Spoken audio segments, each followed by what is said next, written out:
Capítulo 7 A Semente da Vida. De todos os mistérios que a humanidade enfrenta em busca do conhecimento, o maior é o chamado mistério da vida. A teoria da evolução explica como a vida se desenvolveu na Terra, todo o caminho percorrido desde os primeiros seres unicelulares até o Homo sapiens, mas não explica como a vida começou na Terra. Por trás da questão estamos sós. Encontra-se a mais fundamental. A vida na Terra é única, inigualada em nosso sistema solar, em nossa galáxia e em todo o universo. De acordo com os sumérios, a vida chegou ao sistema solar por meio de Nibiru. Foi ele que concedeu a semente da vida à Terra durante a batalha celeste com Tiamat. A ciência moderna percorreu um longo caminho para chegar a essa mesma conclusão. Para imaginar como a vida pode ter começado na Terra primitiva, os cientistas precisaram determinar, ou pelo menos imaginar, que essas condições estavam presentes no ambiente recém-formado. Tínhamos água. Tínhamos atmosfera. E o que dizer dos principais componentes da vida, as combinações moleculares de hidrogênio, carbono, oxigênio, nitrogênio, enxofre e fósforo? Já estavam disponíveis na Terra para iniciar os precursores dos organismos vivos. Atualmente, o ar seco de nosso planeta é composto de 79% de nitrogênio, N2, 20% de oxigênio, 0,2, e 1% de argônio, ar, além de traços de outros elementos. A atmosfera contém vapor de água no ar seco. Isso não reflete a riqueza de elementos do universo, onde o hidrogênio, 87%, e o hélio, 12%, perfazem 99% de todos eles. Acredita-se, portanto, que a atual atmosfera terrestre não é a original, sendo esse um dos motivos. Tanto o hidrogênio como o hélio são altamente voláteis e sua presença deficiente, assim como a falta de gases nobres como o niônio, o argônio, criptônio e xenônio, em relação à riqueza cósmica, sugere aos cientistas que a Terra enfrentou um episódio térmico pouco antes de 3,8 bilhões de anos atrás. Meus leitores já estão familiarizados com essa ocorrência.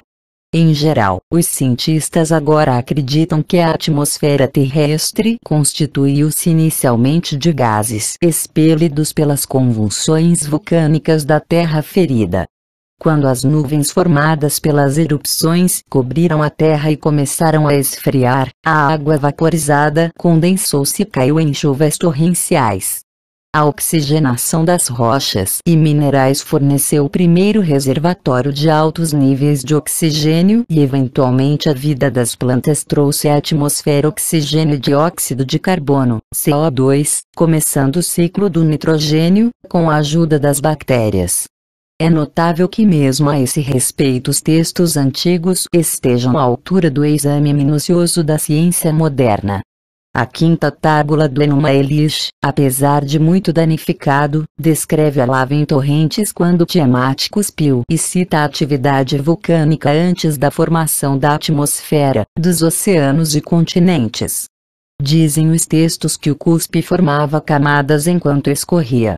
As fases de fazer o frio e reunir as nuvens de água também são descritas. Depois que as bases da Terra foram firmadas e os oceanos se reuniram como os versos do Gênesis confirmam. Só depois a vida apareceu na Terra. A verdura verdejou sobre os continentes e a vida fervilhou nas águas. Mas as células vivas, mesmo as mais simples, são feitas de moléculas complexas de vários compostos orgânicos e não apenas de elementos químicos separados. Como surgiram essas moléculas? A ideia era de que muitos desses compostos se formam naturalmente, com o tempo, porque foram encontrados em outras regiões do sistema solar. Em 1953, dois cientistas da Universidade de Chicago, Harold Urey e Stanley Miller, conduziram uma experiência que passou a ser chamada muito surpreendente. Misturaram em um recipiente de pressão moléculas orgânicas simples de metano, amônia, hidrogênio e vapor de água, dissolveram em água para formar uma sopa primordial líquida e emitiram faíscas elétricas para imitar os raios primordiais. A experiência produziu muitos aminoácidos e ácidos hidroxílicos, os blocos de construção das proteínas que são essenciais à matéria viva. Depois disso, outros pesquisadores sujeitaram misturas semelhantes à luz ultravioleta, à radiação ionizante e ao calor para simular os efeitos dos raios de sol e outros tipos variados de radiações existentes na atmosfera primitiva e nas águas sombrias. Os resultados foram os mesmos. Mas uma coisa era mostrar como a própria natureza produziu, em certas circunstâncias, os blocos de construção da vida, não só os simples, mas também os compostos orgânicos complexos. Outra era dar vida a esses compostos que continuaram inertes nas câmaras de compressão. A vida é definida como a capacidade de absorver nutrientes, de qualquer tipo, e reproduzir, não simplesmente existir.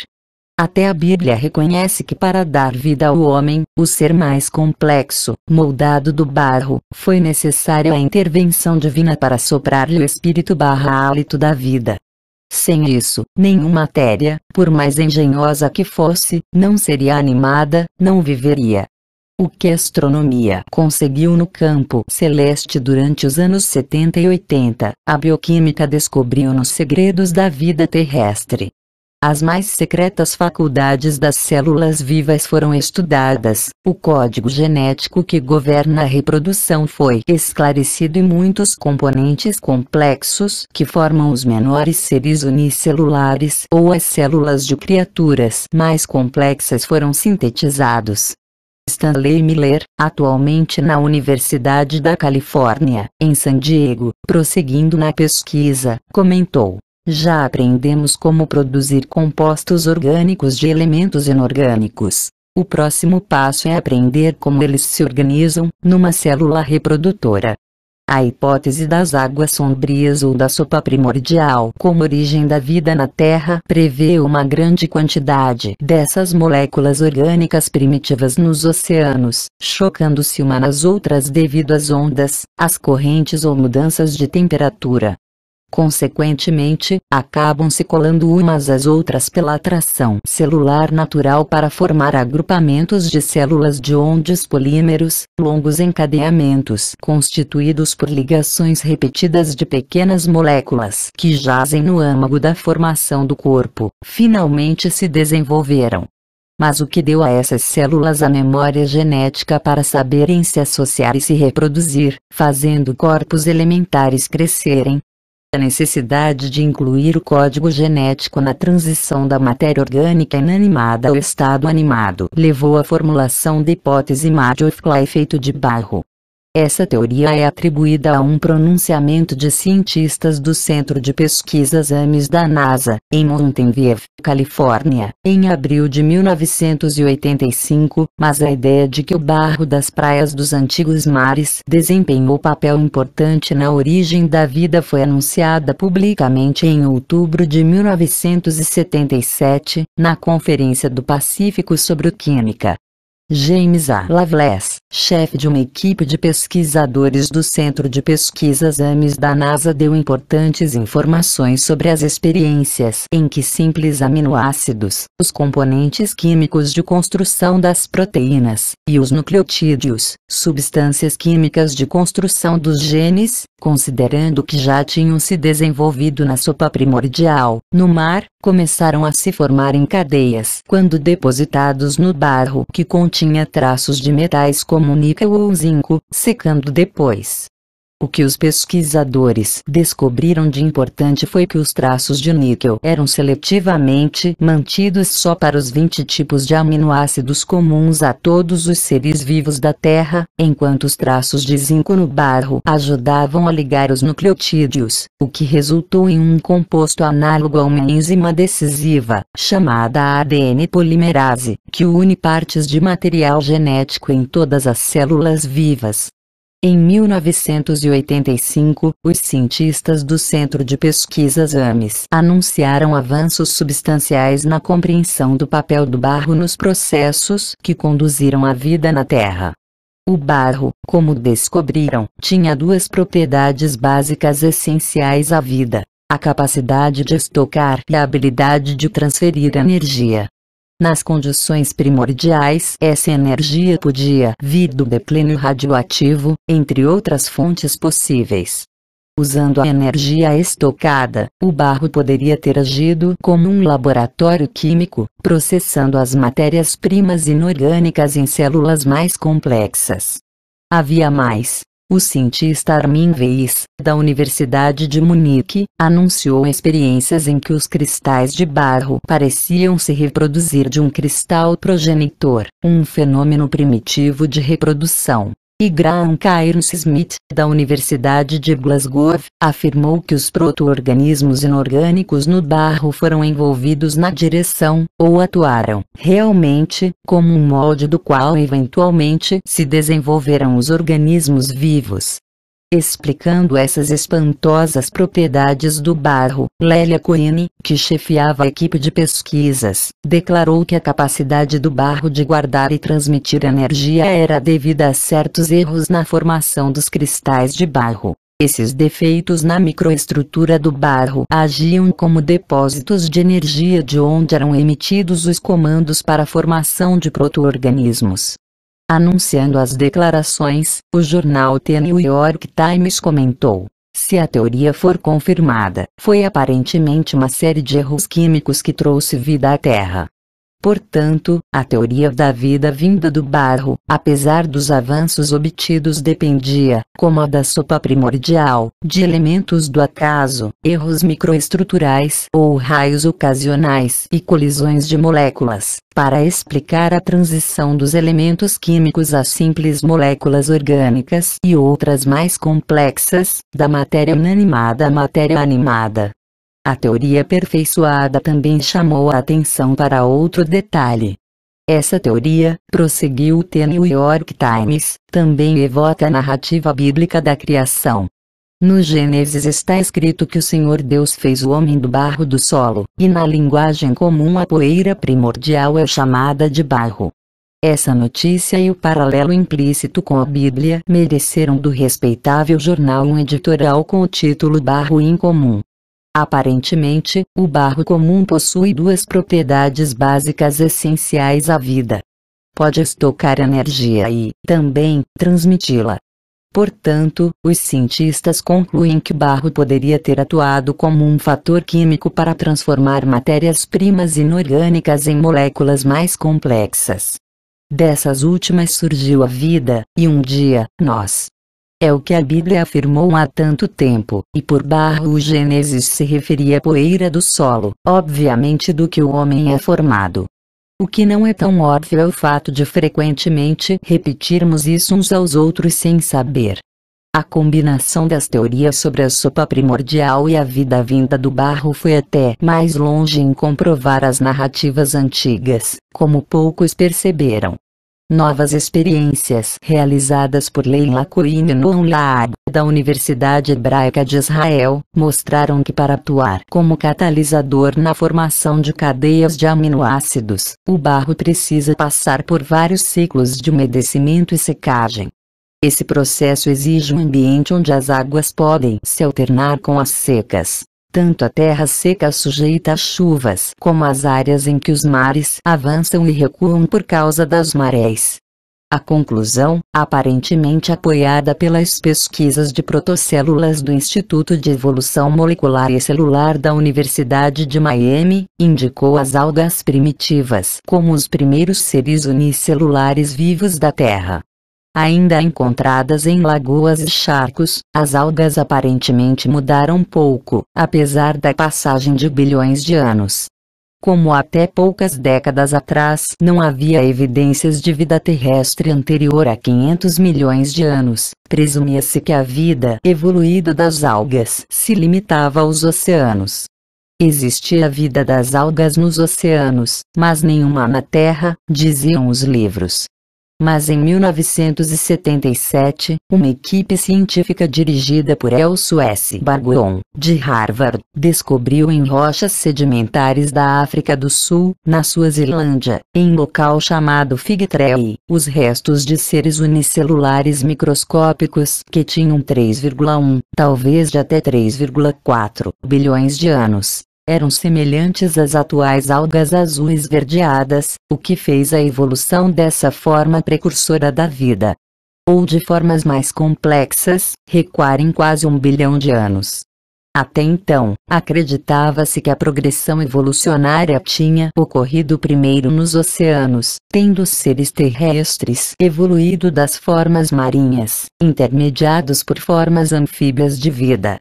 Mas a presença de algas verdes em rochas sedimentares tão antigas exigiu uma revisão dessas teorias.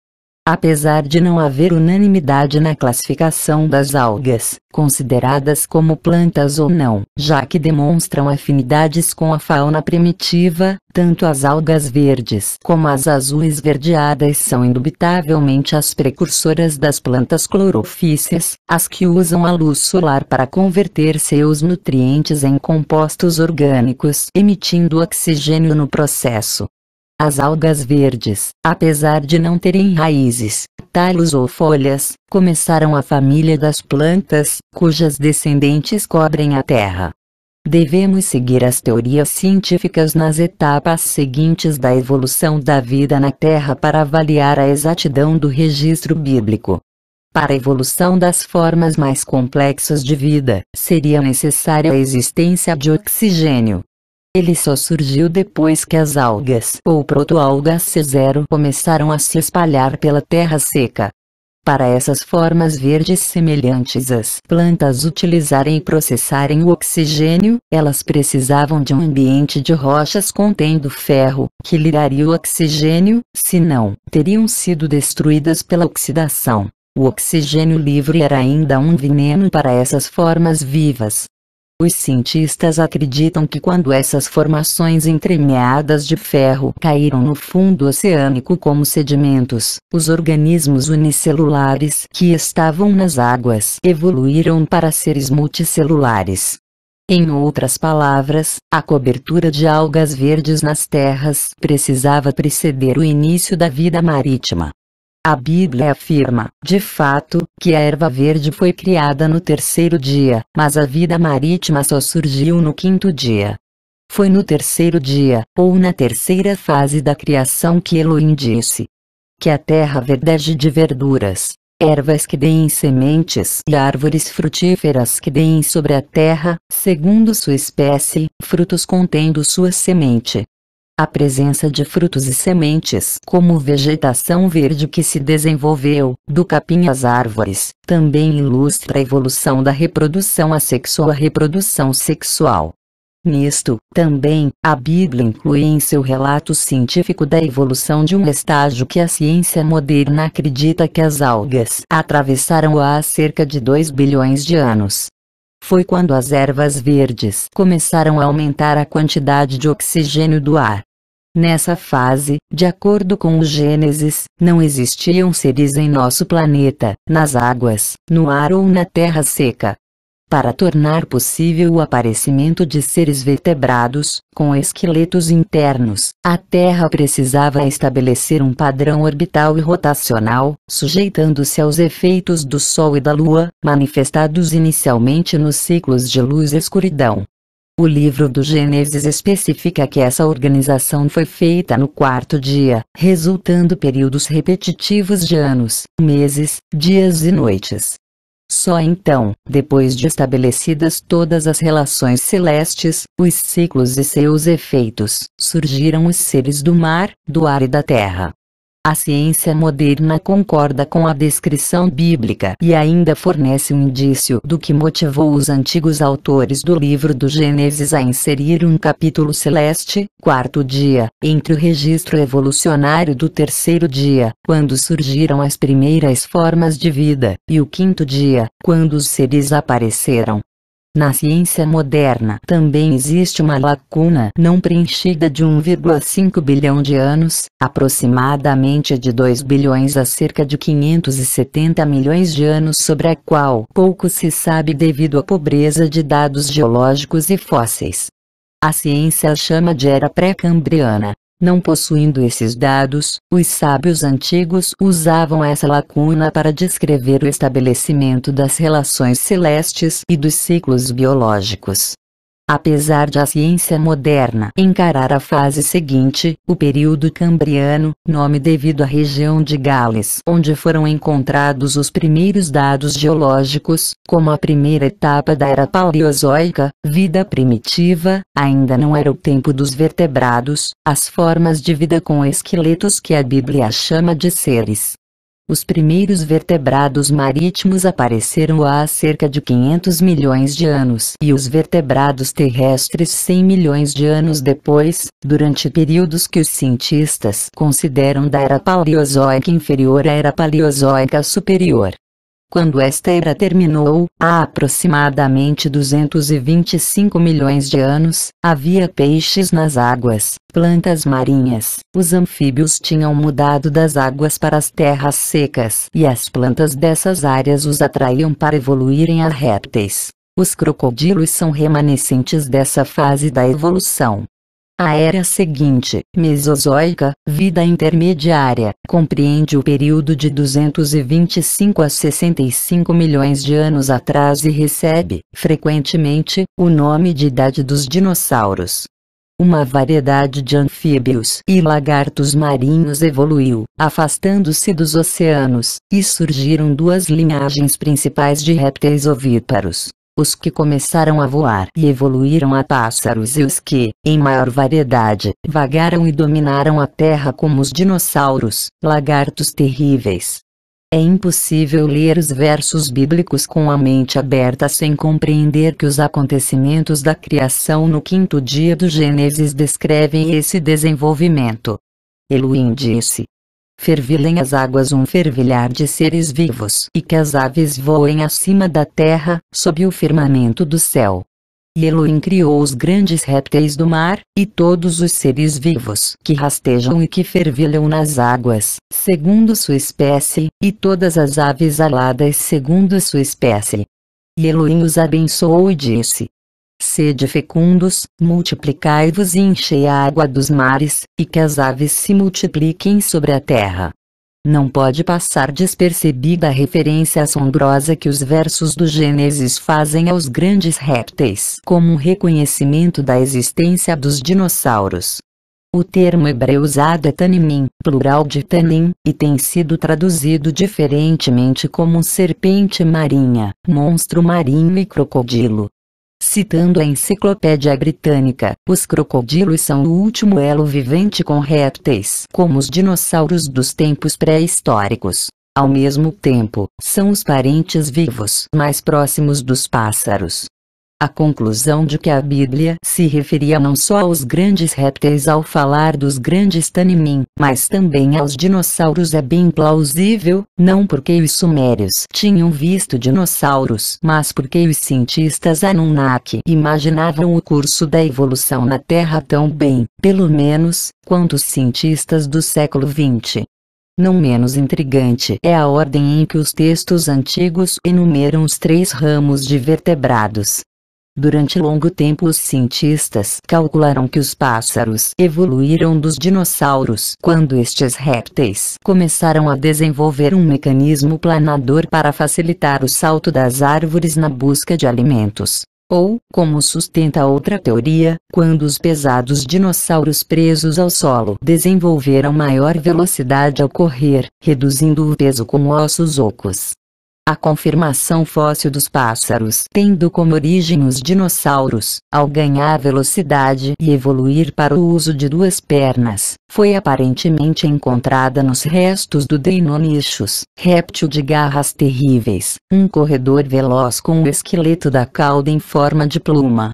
A descoberta dos restos fossilizados de um ser chamado Archaeopteryx, velha plumagem, foi considerada como o elo perdido entre os dinossauros e os pássaros e motivou a teoria de que ambos tiveram um ancestral terrestre comum no início do período Triássico.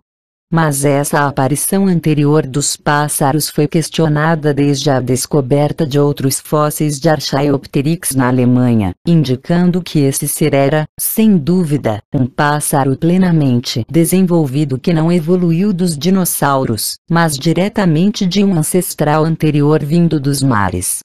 As fontes bíblicas pareciam saber disso. A Bíblia não cita os dinossauros antes dos pássaros, como fizeram os cientistas durante algum tempo. Os pássaros apareceram, realmente, antes dos dinossauros. Com tantos dados incompletos do registro de fósseis, os paleontólogos poderão ainda encontrar novas evidências que provarão que os primeiros pássaros tinham maior afinidade com a vida marinha do que os lagartos do deserto. Há cerca de 65 milhões de anos a era dos dinossauros chegou a um fim abrupto. As teorias sobre as causas variam das mudanças climáticas a epidemias de vírus e a destruição da Estrela da Morte. Seja qual for a causa, indiscutivelmente terminou um ciclo evolucionário e outro teve início. Nas palavras do Gênesis, era a manhã do sexto dia. A ciência moderna chama a era Cenozoica, vida atual, quando os mamíferos se espalharam pela terra. Eis o que diz a Bíblia. E Elohim disse: que a terra produza animais segundo sua espécie, animais domésticos, répteis e feras segundo sua espécie. E assim se fez. Elohim fez todos os animais da terra segundo sua espécie, e todos os répteis do solo segundo sua espécie. A Bíblia e a ciência concordam plenamente. O conflito entre criacionistas e evolucionistas atinge seu ponto crucial na interpretação do que aconteceu a seguir, o aparecimento do homem na Terra. É o assunto que trataremos no próximo capítulo. Mas é importante salientar que uma sociedade primitiva, que considerasse o homem superior a todos os outros animais, devia considerá-lo como o ser mais sábio, o mais antigo da Terra. Mas o livro Gênesis não afirma nada disso. Ao contrário, diz que o homem foi o último a chegar à Terra. Só entramos nas últimas páginas da história da evolução e a ciência moderna está de acordo. É exatamente o que os sumérios ensinavam em suas escolas. Como lemos na Bíblia, foi só depois de se escoarem todos os dias da criação, depois dos peixes do mar, das aves que voam nos céus, de todos os animais que povoam a terra e todos os seres que se arrastam sobre ela que Elohim criou Adão. No sexto dia da criação o trabalho de Deus na terra estava terminado. O livro do Gênesis declara: essa é a história do céu e da terra quando foram criados. Até o momento da criação do homem, a ciência moderna e o conhecimento antigo seguem lado a lado. Mas ao calcular o curso da evolução, a ciência deixou para trás a questão fundamental sobre a origem da vida como forma distinta de seu desenvolvimento e evolução. As teorias da sopa primordial e da vida feita de barro apenas sugeriram que a vida poderia surgir espontaneamente, com as condições e os materiais adequados.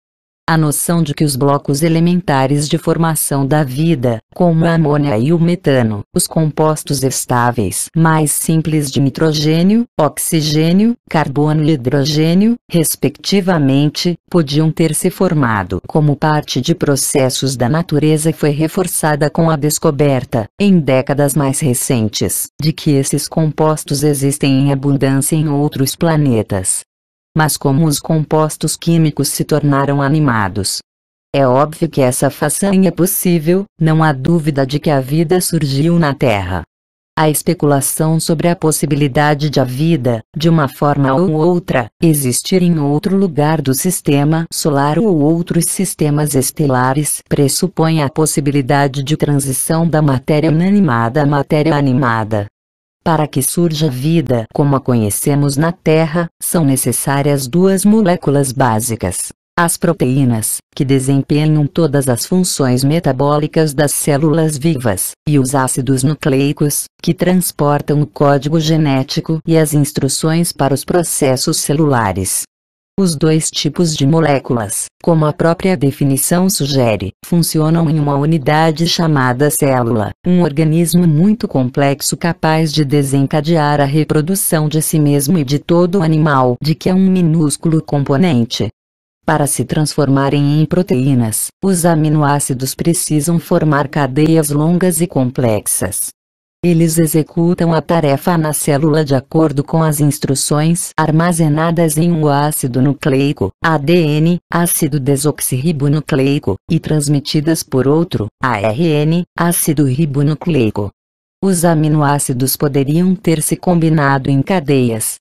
Apesar de várias tentativas e teorias, como as notáveis experiências conduzidas por Clifford Matthews da Universidade do Illinois, os caminhos percorridos pelos cientistas exigiam mais energia compressiva do que pode ter existido.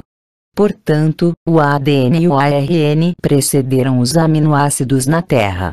Com os avanços da genética e a revelação do mistério da célula viva, os problemas aumentaram em vez de diminuir. Em 1953, a descoberta de James Watson e Francis H. Crick da estrutura de espiral dupla do ADN demonstrou a enorme complexidade desses dois químicos da vida. As moléculas relativamente gigantes de ADN têm a forma de dois longos cordões retorcidos ligados por anéis, formados de 4 compostos orgânicos muito complexos, conhecidos em genética pelas iniciais AGCT. Os 4 nucleotídeos podem combinar-se aos pares em sequências de ilimitada variedade, presos ao seu lugar por compostos de açúcar alternados com fosfatos. O ácido nucleico ARN não é menos complexo e seus 4 nucleotídeos, as iniciais AGCU, podem conter milhares de combinações. Quanto tempo levou a evolução para produzir esses compostos complexos que tomaram possível a existência de vida na Terra? A idade de restos de algas marinhas encontrados na África do Sul em 1977 foi calculada em 3,1 a 3,4 bilhões de anos. Mas, após essa descoberta de organismos unicelulares microscópicos, surgiram outras, ainda mais espantosas, na Austrália, em 1980. A equipe liderada por J. William Schopf, da Universidade da Califórnia, em Los Angeles, descobriu remanescentes fósseis de organismos bem mais antigos, 3,5 bilhões de anos, e que eram multicelulares quando examinados no microscópio, com filamentos em cadeia. Esses organismos já possuíam aminoácidos e ácidos nucleicos complexos, os compostos genéticos da reprodução, representando, portanto, um estágio mais avançado da evolução da vida na Terra e não seu início.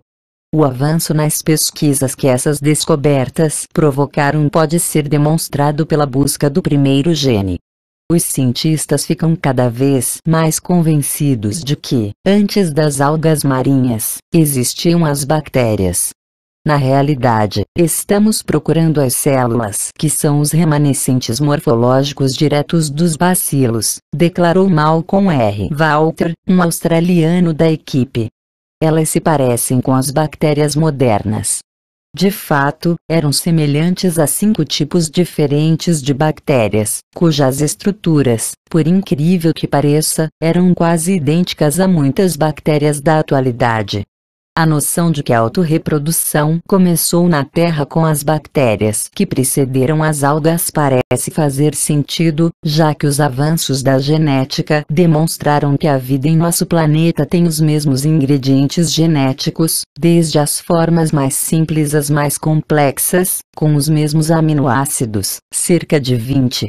Na verdade, grande parte das primeiras pesquisas e do desenvolvimento de técnicas de engenharia genética foi feita com a bactéria Escherichia coli, que provoca diarreia em seres humanos e no gado. Mesmo esta minúscula bactéria unicelular que não se reproduz sexualmente, mas simplesmente se dividindo, tem quase 4.000 genes diferentes. É evidente a importância do papel desempenhado por essa bactéria no processo evolucionário, já que tantos organismos marinhos superiores, vegetais e animais, dependem dela em seus processos vitais. Além disso, como demonstram as descobertas no Oceano Pacífico e em outros mares, essa bactéria tornou possível a vida de organismos que não dependem da fotossíntese, mas metabolizam os compostos de enxofre das profundezas oceânicas, dando a essas primeiras bactérias o nome de arqueobactérias. Uma equipe chefiada por Carl R. Woese, da Universidade de Illinois, calculou sua idade em 3,5 a 4 bilhões de anos. Essa idade foi confirmada em 1984 pelos achados em um lago austríaco, por Hans Frick, do Instituto Max Planck, e Karl Stetter, da Universidade de Regensburg, na Alemanha. Por outro lado, os sedimentos encontrados perto da costa de Groenlândia apresentam traços químicos que indicam a existência de fotossíntese há 3,8 bilhões de anos. Todas essas descobertas demonstraram, com diferenças de poucas centenas de milhões de anos, que bactérias e arqueobactérias de uma variedade marcante proliferavam pela Terra perto do limite impenetrável de 4 bilhões de anos. Em estudos mais recentes, Nature, 9 de novembro de 1989, um eminente grupo de cientistas, dirigido por Norman H. Sleep, da Universidade de Stanford, concluiu que a janela do tempo, no início da vida na Terra, foi de apenas 200 milhões de anos, entre 4 e 3,8 bilhões de anos atrás. Tudo o que vive atualmente, declararam, evoluiu dos organismos originados dentro dessa janela do tempo. No entanto, eles não tentaram estabelecer como a vida se originara nesse período. Baseados em várias experiências, que incluíam os confiáveis ciclos isotópicos de carbono, os cientistas concluíram que, não importa como a vida tenha começado, isso ocorreu há 4 bilhões de anos. Porque só então e não antes, quando os planetas se formaram há 4,6 bilhões de anos. Todas as pesquisas realizadas na Terra e na Lua continuam enfrentando a barreira dos 4 bilhões de anos, e tudo que a ciência moderna pode oferecer como explicação é apenas algum evento catastrófico.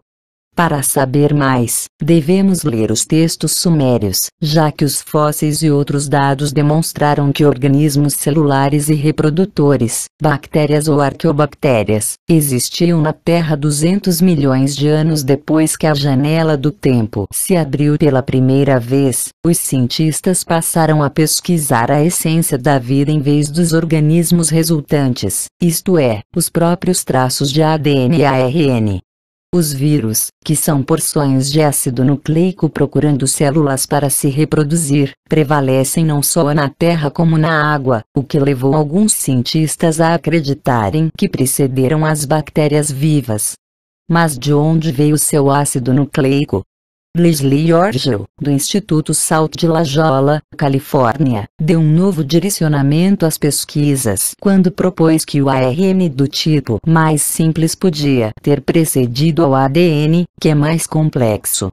Apesar do ARN só transmitir as mensagens genéticas contidas no molde do ADN, outros pesquisadores, entre os quais Thomas R. Sech e sua equipe, da Universidade do Colorado, e Sidney Altman, da Universidade de Yale, concluíram que um certo tipo de ARN poderia catalisar-se em certas circunstâncias. Tudo isso inspirou estudos computadorizados de um tipo de ARN chamado transfer ARN, realizados por Mandared Egan, um vencedor do Prêmio Nobel. Em um artigo publicado em Science, 12 de maio de 1989, ele e seus colegas do Instituto Max Planck da Alemanha anunciaram que, ao fazer uma sequência do transfer ARN e recuá-la no tempo na árvore da vida, descobriram que o código genético da Terra não pode ultrapassar os 3,8 bilhões de anos, mais ou menos 600 milhões de anos. Nesse período, segundo Manfred Eigen, deve ter surgido um gene primordial, cuja mensagem era a regra bíblica: sede fecundos, multiplicai-vos. Se o período, segundo parece, ultrapassou a época dos 3,8 bilhões de anos, isso só seria possível no caso de uma origem extraterrestre, acrescentaram os autores do artigo. No resumo da quarta conferência sobre a origem da vida, Lynn Margulis predisse essa conclusão notável. Nós agora reconhecemos que se a origem de nosso sistema de reprodução ocorreu no início da Terra, deve ter acontecido muito rapidamente, milhões e não bilhões de anos, ela declarou. E aduziu. O problema central que inspirou essas conferências continua não resolvido como sempre. Nossa matéria orgânica originou-se no espaço interestelar. A ciência da radioastronomia, ainda no início, produziu a evidência de que algumas das menores moléculas orgânicas estão lá. Em 1908, em Vorod Sintemakin, Mundos em Formação, Svante Arrhenius propôs que espórios condutores da vida tinham sido transportados à Terra pela pressão das ondas de luz de uma estrela de outro sistema planetário onde a vida evoluíra muito antes de surgir aqui. Essa ideia ficou conhecida como a teoria de panspermia. Ela esbarrou nos limites da ciência aceita porque, na época, a descoberta de fósseis, um após outro, parecia confirmar a teoria da evolução como a explicação inquestionável da origem da vida na Terra. As descobertas de fósseis, no entanto, ergueram mais questões e dúvidas. Tantas que, em 1973, Sir Francis Crick, laureado com o Prêmio Nobel, e Leslie Yorgel, em trabalho intitulado Panspermia Direta Icarus, no 19, reviveram a noção da semente vinda à Terra com os primeiros organismos ou espórios de uma fonte extraterrestre, não por acaso, mas como uma atividade deliberada de uma sociedade extraterrestre. Se o nosso sistema solar formou-se apenas há cerca de 4,6 bilhões de anos, outros sistemas do universo podem ter se formado 10 bilhões de anos antes. Enquanto na Terra o intervalo entre sua formação e o início da vida é muito curto, esse processo em outros sistemas planetários pode ter levado 6 bilhões de anos. O tempo disponível cria assim a possibilidade de existência de sociedades tecnológicas de outros pontos da galáxia até antes da formação da Terra, segundo Crick e Yorgel. Sugeriam assim, que a comunidade científica considerasse uma nova teoria efetiva, isto é, que uma forma primitiva de vida foi deliberadamente trazida à Terra por uma sociedade tecnicamente avançada de outro planeta. Antecipando as críticas, que realmente surgiram, de que nenhum espório sobreviveria aos rigores do espaço, sugeriram que os micro-organismos não foram enviados apenas flutuando pelo espaço e sim colocados numa nave especialmente projetada, com a proteção necessária para manter seu ambiente de vida. A despeito das inquestionáveis credenciais científicas de Crick e Yorgel, sua teoria de panspermia direta provocou o descrédito e o ridículo. No entanto, avanços científicos mais recentes mudaram essa atitude porque o estreitamento da janela do tempo para apenas 200 milhões de anos quase impedia a matéria genética essencial de ter prazo suficiente para evoluir na Terra. Essa mudança de opinião também ocorreu com a descoberta de que toda a miríade de aminoácidos existentes compreende apenas os 20 que fazem parte de todos os organismos vivos da Terra, não importando quais sejam e quando tenham evoluído, e que o mesmo ADN, com os mesmos 4 nucleotídeos, está presente em todos os seres vivos da Terra. Foi assim, portanto, que os participantes da notável oitava Conferência sobre a Origem da Vida, realizada em Berkeley, Califórnia, em 1986, não puderam aceitar a formação da vida ao acaso das hipóteses da sopa primordial e da vida vinda do barro porque, segundo elas, poderia ter surgido uma variedade de formas de vida e códigos genéticos. Em vez disso, o consenso geral foi de que toda a vida na Terra, das bactérias às sequoias e aos seres humanos, evoluiu de uma única célula ancestral. Mas de onde veio essa célula ancestral? Os 285 cientistas de 22 países não apoiaram a sugestão cautelosa, na colocação de alguns, de que células totalmente formadas foram trazidas da Terra vindas do espaço. Contudo, muitos estavam dispostos a considerar que o suprimento de precursores orgânicos para a vida ampliou-se vindo do espaço. Depois de todas as discussões e conclusões, os cientistas ali reunidos ficaram apenas com uma saída para responder ao enigma da origem da vida terrestre: a exploração espacial. A pesquisa, como sugeriram, devia incluir, além da Terra, o estudo de Marte, da Lua e do satélite Titã de Saturno, porque seus ambientes mais primitivos podem ter conservado melhor os traços da origem da vida. Evidentemente, esse novo curso da pesquisa reflete a aceitação da premissa de que a vida não existe somente na Terra. A primeira grande evidência é o fato de compostos orgânicos permearem o sistema solar e o espaço exterior. Os dados sobre as sondagens interplanetárias foram revistos em capítulos anteriores. Os que indicam os elementos relativos à vida e aos compostos no espaço exterior são tão volumosos que poucos exemplos podem ser citados aqui. Entre eles, em 1977, uma equipe internacional de astrônomos no Instituto Max Planck descobriu moléculas de água fora de nossa galáxia. A densidade do vapor era a mesma da galáxia terrestre, e Otto Aschenberg, do Instituto de Radioastronomia de Bonn, considerou que ela apoiava a conclusão de que existem condições como as da Terra em algum lugar, adequadas à vida. Em 1984, os cientistas do Centro Espacial Goddard encontraram uma desconcertante formação de moléculas, inclusive o início da química orgânica. Descobriram moléculas complexas compostas dos mesmos átomos que formam o tecido vivo, segundo Patrick Thaddeus, do Instituto de Estudos Espaciais Goddard, e pareceu razoável concluir que esses compostos foram depositados na Terra na época de sua formação, e que a vida, enfim, veio deles. Em 1987, dando mais um exemplo, os instrumentos da NASA descobriram que as estrelas que explodem, supernovas, produzem quase todos os 90 elementos ímpares, inclusive o carbono, contidos nos organismos vivos da Terra. Como esses compostos essenciais à vida tiveram a possibilidade de espalhá-la pela Terra chegando do espaço próximo ou distante? Invariavelmente, calcula-se que esses emissários celestes sejam cometas, meteoros, meteoritos e colisões de asteroides. Os cientistas têm particular interesse pelos meteoritos que contêm condritas carbonáceas, porque acredita-se que representam a matéria planetária mais primitiva do Sistema Solar. Um meteorito que caiu em Murchison, Victoria, na Austrália, em 1969, revelou uma formação de compostos orgânicos envolvidos em ADN.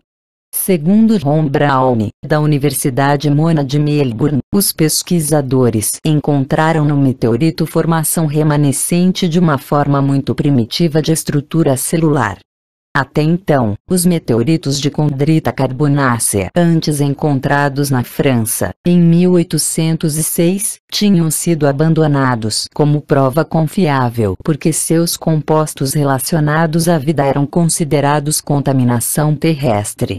Mas, em 1977, 2 meteoritos desse tipo foram descobertos na Antártida, mergulhados na imensidão de gelo onde nenhuma contaminação seria possível. Esses meteoritos e outros fragmentos encontrados por cientistas japoneses naquela região eram ricos em aminoácidos e continham pelo menos 3 dos nucleotídeos A, G e U do alfabeto genético, que compõem o ADN ou ARN. Escrevendo no Scientific American, agosto de 1983, Roy S. Lewis e Edvard Anders concluíram que as condritas carbonáceas, os meteoritos mais primitivos, incorporaram material originário de fora do Sistema Solar, inclusive matéria expelida pelas supernovas e outras estrelas. O exame de radiocarbono deu a esses meteoritos uma idade aproximada de 4,5 a 4,7 bilhões de anos. Esse cálculo mostra que são mais velhos que a Terra e estabelece sua origem extraterrestre, revivendo, de certo modo, as velhas crenças de que os cometas causam pestes na Terra. Dois renomados astrônomos britânicos, Sir Fred Hoyle e Chandra Wickramasinghe, em estudo publicado em New Scientist, 17 de novembro de 1977, sugeriram que a vida na Terra começou quando cometas vagando trouxeram blocos construtores da vida ao chocar-se aqui na época primitiva. Apesar das críticas de outros cientistas, os dois persistiram em levar adiante essa teoria por meio de conferências científicas, publicações de livros, Lifeclow de outros, e estudos oferecendo, a cada vez, novos argumentos de apoio à tese de que há cerca de 4 bilhões de anos a vida chegou à Terra em um cometa. Recentes e acurados estudos de cometas, como o de Halley, mostraram que eles, como outros mensageiros do espaço exterior, contêm água e outros compostos formadores da vida. Essas descobertas levaram astrônomos e biofísicos a conceber a possibilidade de que impactos de cometas tenham desempenhado seu papel na formação da vida terrestre.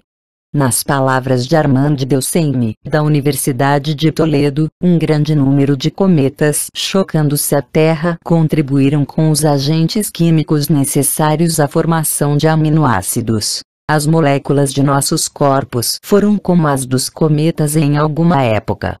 Quando os avanços científicos possibilitaram estudos mais sofisticados dos meteoritos, cometas e outros objetos celestes, os resultados incluíram uma formação ainda maior de compostos essenciais à vida. Os novos cientistas especializados, que receberam o nome de exobiólogos, encontraram até isótopos e outros elementos nesses corpos que indicam uma origem anterior à formação do sistema solar. Assim, tornou-se mais aceitável a proposição de uma origem extrasolar para a vida que finalmente evoluiu na Terra. A discussão entre a equipe Hoyle e Wickramasinghe e outros desviou-se agora para saber se os dois estão certos ao sugerir que os espórios, na verdade, micro-organismos, chegaram à Terra nos impactos de cometas e meteoros em vez dos compostos formadores da vida. Esses espórios poderiam sobreviver à radiação e ao frio do espaço exterior. O ceticismo provocado por essa possibilidade foi dissipado em grande parte pelas experiências realizadas na Universidade de Leiden, Holanda, em 1985. O astrofísico J. Major-Greenberg, Nature, no.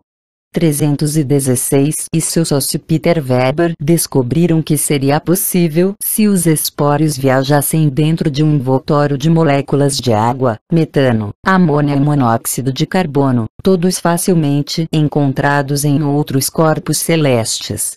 Concluíram que a panspermia era possível. E que dizer da panspermia direta, a disseminação de sementes na Terra por outra civilização, como antes Crick e Orgel sugeriram. Em seu modo de ver, o envoltório protegendo os espórios não era feito apenas dos compostos referidos, mas era uma nave espacial onde os micro-organismos ficavam imersos em nutrientes. Como em suas propostas de ficção científica, os dois se aferraram a seu teorema. Mesmo soando um pouco excêntricas, todas as etapas do raciocínio são cientificamente plausíveis, prevendo que a humanidade pode algum dia enviar suas sementes de vida a outros mundos, porque uma civilização mais evoluída, em qualquer lugar do espaço, não poderia ter feito o mesmo na Terra em passado distante. Lynn Margulis, uma pioneira das conferências sobre a origem da vida e agora membro da Academia Nacional de Ciência dos Estados Unidos, defendeu a ideia, em artigos e entrevistas, Newsweek, 2 de outubro de 1989, de que muitos organismos, quando expostos a condições severas, soltam pequenos envoltórios, ela os denominou propágulos, que podem transportar material genético a ambientes mais hospitaleiros.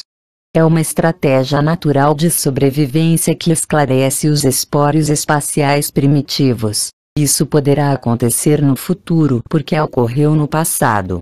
Em um relatório detalhado sobre esses acontecimentos, intitulado NASA sonda céu procurando indícios sobre as origens da vida na Terra, The New York Times, 6 de setembro de 1988, Sandra Blackesley resumiu a última novidade científica. As novas pesquisas dirigidas à busca de indícios do início da vida levaram à recente descoberta de que os cometas, meteoros e a poeira estelar carregam grandes quantidades de químicos orgânicos complexos, assim como elementos decisivos para as células vivas. Os cientistas acreditam que a Terra e outros planetas foram semeados do espaço com esses blocos potentes de construção da vida. Semeados do espaço, as mesmas palavras escritas pelos sumérios há milênios. É notável que em sua exposição Chandra Vikramasinghe tenha citado frequentemente as obras do filósofo grego Anaxágoras que, cerca de 500 AC, acreditava que as sementes da vida atravessam o universo, prontas a brotar e criar vida sempre que encontram um ambiente adequado. Como ele era da Ásia Menor, a fonte de seus conhecimentos, como aconteceu com grande parte do saber grego, vinha das tradições das obras mesopotâmicas. Depois de um retorno de 6.000 anos, a ciência moderna voltou à noção suméria de um invasor do espaço exterior que traz a semente da vida ao sistema solar e a deixa em Gaia durante a Batalha Celeste. Os Anunnaki, capazes de viajar pelo espaço 500 mil de anos antes de nós, descobriram esse fenômeno também muito antes. A esse respeito, a ciência moderna está apenas alcançando o conhecimento antigo.